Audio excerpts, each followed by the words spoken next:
Si tan lista eres, paga tus propias facturas. La voz de mi madre cortó el aire denso y húmedo de nuestro minúsculo apartamento como un cristal roto. Estábamos a casi 40 grados en Tampa, y el aire acondicionado traqueteaba contra la pared, apenas exhalando un suspiro de frescor. Yo todavía llevaba el uniforme del trabajo, oliendo a antiséptico y a agotamiento después de un turno doble en el banco de sangre. Me latían los pies al mismo ritmo que el dolor de cabeza que se me acumulaba detrás de los ojos. No preguntó qué tal mi día, no preguntó si había comido.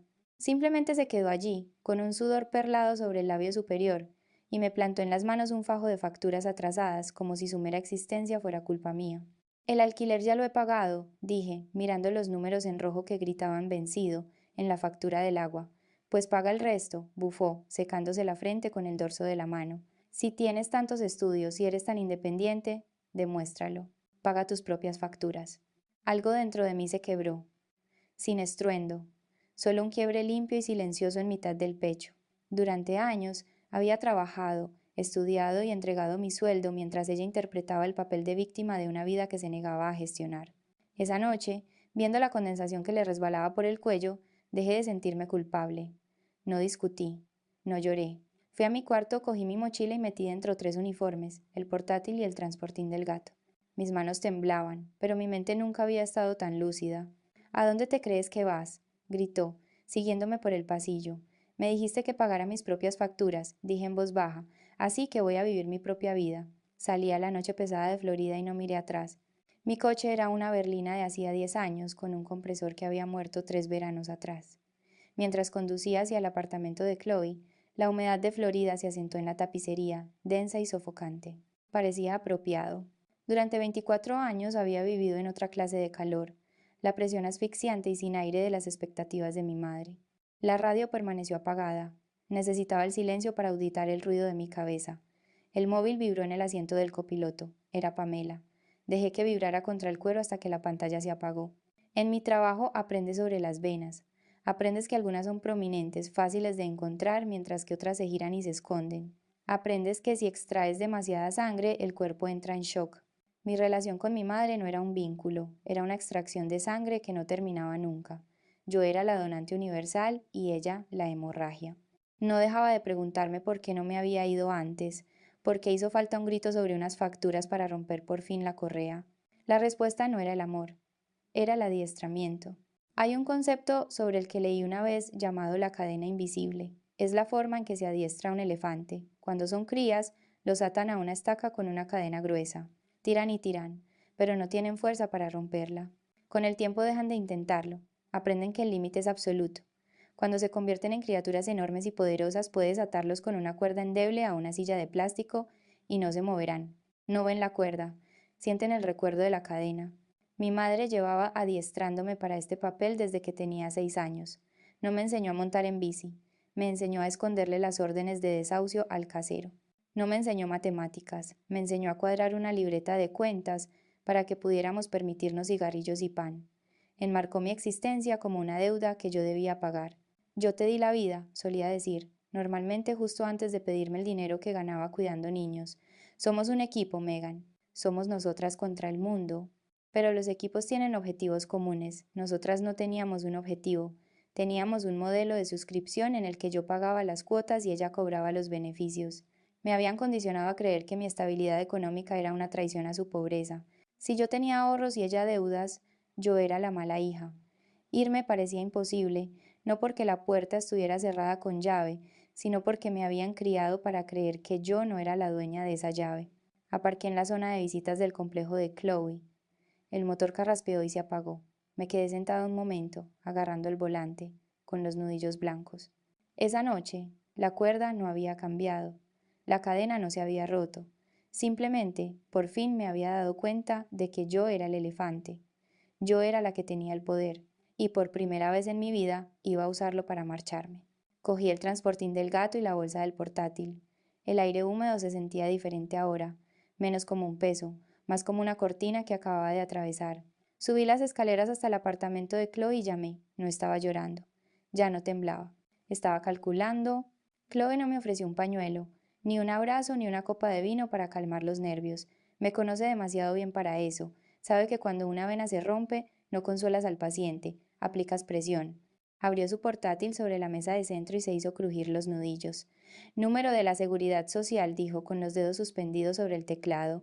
Recité los dígitos. Sentándome a su lado, observé cómo la pantalla se reflejaba en sus gafas. Esto no era una fiesta de pijamas, era una autopsia. Entramos en la web de historial crediticio. El círculo de carga giró durante 3 segundos agónicos. Entonces la cifra apareció en la pantalla en una fuente roja y negrita. 40.000 euros. Me quedé mirándola, parpadeé, esperando que la coma decimal se moviera, pero se quedó justo donde estaba. 40.000 euros en deudas pendientes. Yo no tengo 40.000 euros, susurré. Tengo un préstamo de estudiante y una tarjeta de crédito con un límite de 500 euros. Chloe hizo clic en la pestaña de Detalles. La lista se desplegó por la pantalla como un recibo del infierno. Había tarjetas de crédito abiertas a mi nombre cuando tenía 18 años. Había facturas de suministros de apartamentos en los que nunca había vivido. Y allí, encabezando la lista, había un préstamo para un coche. 25.000 euros por un todocamino mediano comprado hacía 3 años. Pensé en el coche nuevo de mi madre. Me había dicho que su hermano, el tío Gerald, la había ayudado a comprarlo. Me dijo que era un regalo por haber encarrilado su vida. Y yo la había creído. Incluso le había pagado la gasolina. No era un regalo, era mi historial de crédito envuelto en metal y goma. Se compró un coche, dije con la voz plana. Se compró un coche a mi nombre y a mí me dejó conducir mi chatarra hasta que se le murió el aire acondicionado. Esperé las lágrimas, esperé el desgarro de darme cuenta de que mi madre me había robado mi futuro financiero antes incluso de que hubiera empezado. Pero las lágrimas no llegaron. En su lugar me invadió una frialdad clínica, una especie de anestesia. Era la misma sensación que tenía en el laboratorio al mirar una muestra bajo el microscopio. Distante, analítica. Esto no era una traición, era la escena de un crimen. Sobre la mesa mi móvil se iluminó. Vibró una vez, luego otra, y entonces empezó a vibrar sin parar, bailando sobre la madera. Miré la pantalla. No era Pamela. Era el chat de grupo Círculo Familiar. Tía Teresa, Pamela me acaba de llamar llorando. No puedo creer que abandones hacia tu madre. Tío Gerald, ella lo sacrificó todo para criarte sola. Mocosa malagradecida. Vuelve ahora mismo y discúlpate. Tía Teresa, dice que le robaste dinero del bolso antes de irte. Ya sabemos de qué pie cojeas. Los mensajes se deslizaban por la pantalla. Un muro de texto diseñado para aplastarme. Eran su séquito, los cómplices que habían visto a mi madre desangrarme durante años y lo habían llamado amor. No les importaba la verdad, les importaba el statu quo. Si yo no cargaba con el peso, quizá le tocaría a uno de ellos, y eso les aterrorizaba más que las mentiras de mi madre. Chloe alargó la mano hacia el teléfono, pero la detuve. No, le dije, no los bloquees. ¿Por qué? Porque, dije, cogiendo el teléfono y haciendo una captura de pantalla de las acusaciones, todo es una prueba ahora. Volví a mirar la pantalla del portátil, a los números rojos que definían mi patrimonio. La tristeza había desaparecido. La culpa había desaparecido.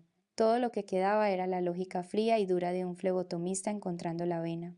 Imprímelo, le dije a Chloe, imprímelo todo.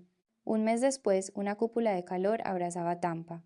El asfalto irradiaba olas de calor que hacían temblar el horizonte, y el índice de humedad se mantenía estable en el 40%. Era el tipo de calor que vuelve irracional a la gente. Estaba sentada en mi nuevo subarriendo, una habitación que alquilaba a una enfermera con la que trabajaba y miraba girar el ventilador de techo. Era pequeña, pero era mía. El aire acondicionado zumbaba con un ritmo constante y tranquilizador. Mi nombre no estaba en el contrato de alquiler, pero tampoco estaba el de mi madre. Con eso bastaba. Sonó mi teléfono. Era Pamela. Había estado esperando esta llamada. Había quitado mi nombre de la factura de la luz hacía 29 días. El período de gracia terminaba hoy. Descolgué. No dije hola. Megan. Su voz era estridente, aterrorizada, ya al límite. ¿Qué has hecho? ¿Por qué está todo apagado? ¿Qué está apagado? Pregunté, con la voz en calma. La luz, las luces, la tele, el aire acondicionado. Se acaba de cortar todo. Hace un calor sofocante aquí dentro, Megan. Se me va a estropear la comida. La nevera ya se está calentando. ¿Has pagado la factura? No te hagas la tonta conmigo. Tú siempre pagas la factura. Es tu trabajo. Ya no, dije. Quité mi nombre de la cuenta el día que me fui. Le dije a la compañía que no era responsable de esa vivienda. Deben de haberla puesto a nombre del ocupante, o sea, a tu nombre. Hubo un momento de silencio, denso y pesado. Podía oír el ruido de fondo del apartamento, el silencio de los electrodomésticos muertos. Intentas matarme, susurró. El cambio de la ira al victimismo fue instantáneo. Era su movimiento estrella. Estamos a 40 grados. ¿Quieres que me muera de un golpe de calor? ¿Es eso? ¿Quieres ver muerta a tu propia madre? Cerré los ojos imaginándola. Probablemente estaría sentada en el sofá, rodeada del desorden que se negaba a limpiar, sudando, interpretando su sufrimiento para una audiencia de una sola persona. Esta es la ilusión de poder de la cartera vacía. Mi madre operaba bajo la creencia de que sus necesidades eran una moneda de cambio. Pensaba que si era lo suficientemente indefensa, el mundo tendría que salvarla. Creía que su incapacidad para funcionar era una forma de poder, porque obligaba a los demás a funcionar por ella. Era una reina sin reino, exigiendo impuestos a un campesinado que ya había huido. Pero el poder requiere una palanca, y por primera vez, ella no tenía ninguna. No quiero que te mueras, dije. Quiero que seas una adulta. Llama a la compañía eléctrica, establece un plan de pago, no tiene nada que ver conmigo. No puedo, gritó, rompiéndose la fachada. No tengo dinero, sabes que no tengo dinero. El tío Gerald no me dará más hasta la semana que viene. Tienes que arreglar esto. Vuelve a poner tu tarjeta en la cuenta. Solo por hoy. Ya te lo devolveré. No, te voy a demandar, chilló. He hablado con un abogado. La tía Teresa me dio un número. Esto es maltrato a una persona mayor. Abandono. Soy dependiente de ti. No puedes simplemente cortarme el grifo. Un juez te obligará a pagar. Adelante, dije. Llama al abogado. Pregúntale por los 40.000 euros de deudas de tarjetas de crédito abiertas a mi nombre. Pregúntale por el préstamo del coche. Pregúntale por el fraude. La línea se quedó en silencio absoluto. La respiración al otro lado se entrecortó. No te atreverías, susurró. Ya lo he hecho, dije. Presenté la denuncia a la policía hace 2 semanas. La investigación está abierta. Colgó. Me quedé mirando el teléfono. Mi mano no temblaba. Mi corazón no se aceleraba. Lo único que sentía era el aire fresco de mi habitación alquilada, enfriando el sudor de mi piel. Ella estaba a oscuras. Pero por primera vez en mi vida, yo podía verlo todo con una claridad perfecta. 3 días después, volví al apartamento.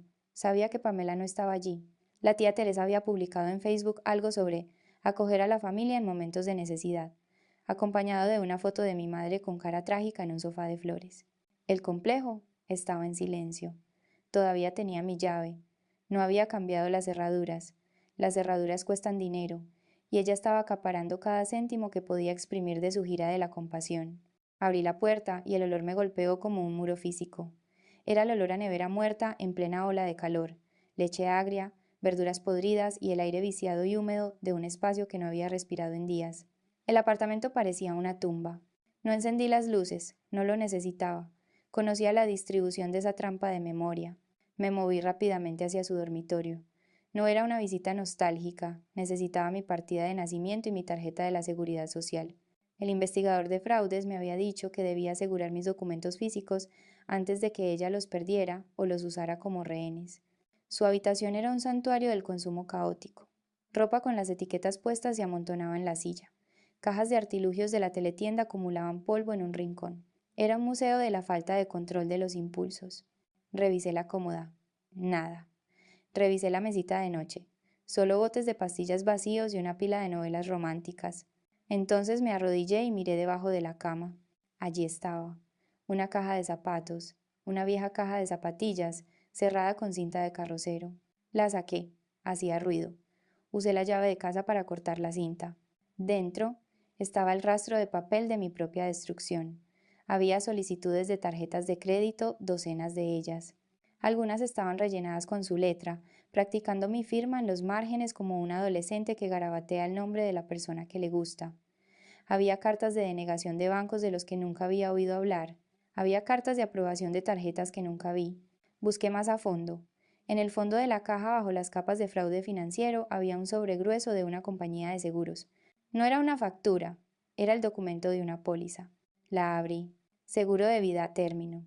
Asegurada. Megan B. Beneficiaria. Pamela B. Importe del beneficio. $500,000. Me senté sobre mis talones, la moqueta áspera contra mi piel. El sudor de mi espalda se sintió de repente helado. Miré la fecha. Lo había contratado hacía 2 años. Hace 2 años, cuando yo trabajaba 60 horas a la semana y conducía un coche sin frenos porque ella necesitaba el dinero de la reparación para el alquiler. Leí la letra pequeña. Las primas estaban al día. Había dejado de pagar la luz. Había dejado de pagar el alquiler. Nunca había pagado su propio coche. Pero esto lo pagaba cada mes. No era solo su cajero automático. Era un billete de lotería. Una claridad nauseabunda me invadió. Esto no era solo supervivencia, no era solo una madre desesperada tomando malas decisiones. Esto era depredación. Estaba apostando contra mi pulso. En su mente mi valor tenía un tope. Viva valía un sueldo mensual y un historial de crédito. Muerta valía $500,000. Si me mataba a trabajar, si me estrellaba con ese coche inseguro, si el estrés finalmente paraba mi corazón, a ella le tocaba el gordo. Miré alrededor de la habitación oscura y sofocante. Solía pensar que me quería, a su manera rota. Solía pensar que simplemente se le daban mal las finanzas. Pero no aseguras a una hija a la que quieres por $500,000 mientras le robas la identidad. Aseguras un activo. No grité. No lloré. Coloqué cuidadosamente la póliza en mi bolso, justo al lado de las solicitudes de tarjetas de crédito. Había venido a por una partida de nacimiento. Me iba con un móvil del crimen. Me levanté, sacudiéndome la pelusa de las rodillas. El aire del apartamento se sentía más pesado ahora, cargado de una malicia que había estado demasiado ciega para ver. Salí de la habitación, salí del apartamento y salí a la luz del sol. Ya no luchaba solo por mi historial de crédito, luchaba por mi vida. La casa de la tía Teresa olía a popurrí y a juicio. Entré, con Chloe me dio paso por detrás de mí llevando una gruesa carpeta negra. La reunión familiar fue exactamente lo que esperaba, una emboscada. Pamela estaba sentada en el centro del sofá modular de color beige, flanqueada por el tío Gerald y la tía Teresa. Lo habían preparado a la perfección. Mi madre se llevaba un pañuelo a los ojos secos, con aspecto pequeño y perseguido.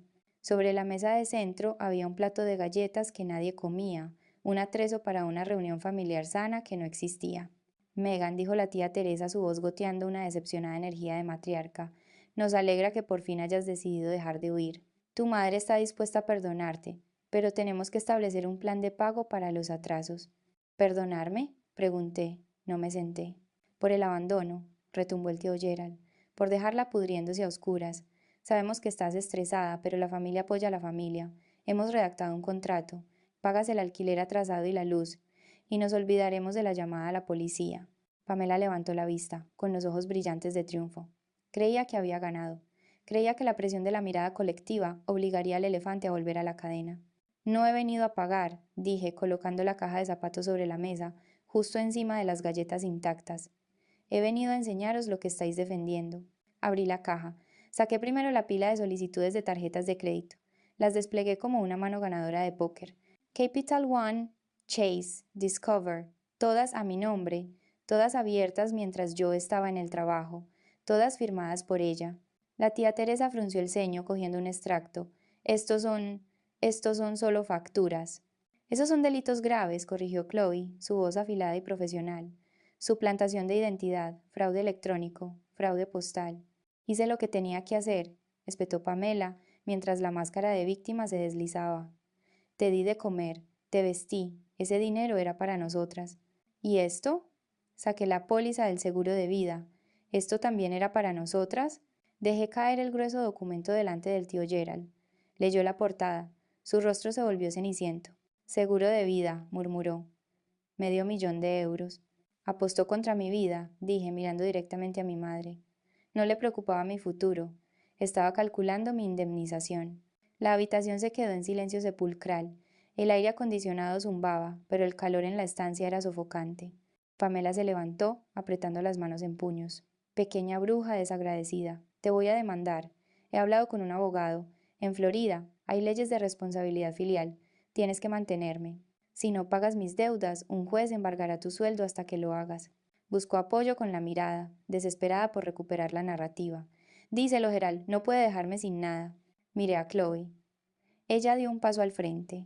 En realidad, dijo Chloe, sí que puede. Y ya lo ha hecho. No puedes demandar pidiendo manutención cuando eres objeto de una investigación criminal activa, dije yo. Presenté la denuncia por fraude a la policía hace 3 días. Les di todo lo que hay en esta caja. Pamela se quedó helada. Y hace un momento, añadió Chloe tocando su teléfono, has admitido delante de 3 testigos que abriste esas cuentas y que la deuda era para nosotras. Eso es una confesión. Hemos terminado aquí. La boca de Pamela se abrió, pero no salió ningún sonido. La palanca había desaparecido. La culpa había desaparecido. Los cómplices miraron de la póliza a las tarjetas de crédito, a la mujer a la que habían permitido todo durante décadas, y por primera vez no vieron a una mártir, vieron una carga. Adiós, mamá, dije. Me di la vuelta y salí. La puerta se cerró detrás de mí con un clic sólido y final. Fue el sonido de un veredicto. 2 semanas después, estaba sentada en mi coche al otro lado de la calle del complejo de apartamentos. Llovía, un aguacero denso y purificador de Florida que lavaba el polvo de las palmeras. Los agentes del sheriff estaban allí. Observé cómo colocaban la orden de desahucio en la puerta. Observé cómo un equipo empezaba a sacar el sofá ese en el que se había sentado mientras gastaba mi futuro a la acera. Parecía más pequeño ahí fuera bajo la lluvia, más triste. No sentí alegría. La venganza no es dulce. Esa es una mentira que la gente cuenta para vender películas. La venganza es pesada, es agotadora. Pero mientras veía cómo se vaciaba el apartamento, sentí que el peso fantasma de la cadena invisible se disolvía. Solía pensar que romper con un padre era un pecado. La sociedad nos dice que la sangre es sagrada, que el vínculo entre madre e hija es inquebrantable. Pero en medicina sabemos la verdad. Si una extremidad se gangrena, si empieza a envenenar la sangre y a parar el corazón, no la conservas porque le tengas cariño, la cortas. No es crueldad, es una amputación para salvarte la vida. Entonces me di cuenta de que no la había abandonado, había escapado de ella, había dejado de prenderme fuego para mantenerla caliente a ella. La culpa que me había atormentado durante años era solo el dolor fantasma de un miembro amputado, real, para los nervios, pero ya no formaba parte del cuerpo. Arranqué el coche. El aire acondicionado se encendió, fresco y nítido. Tenía 40.000 euros de deuda que saldar. Me llevaría años. Tenía un historial de crédito que reconstruir y unos problemas de confianza que probablemente tardaría toda una vida en desenredar. Pero mientras me alejaba de la acera, dejando atrás el sofá mojado y la caja de zapatos vacía, revisé mi cuenta bancaria. El saldo era bajo, pero por primera vez en 24 años, cada céntimo que había en ella me pertenecía.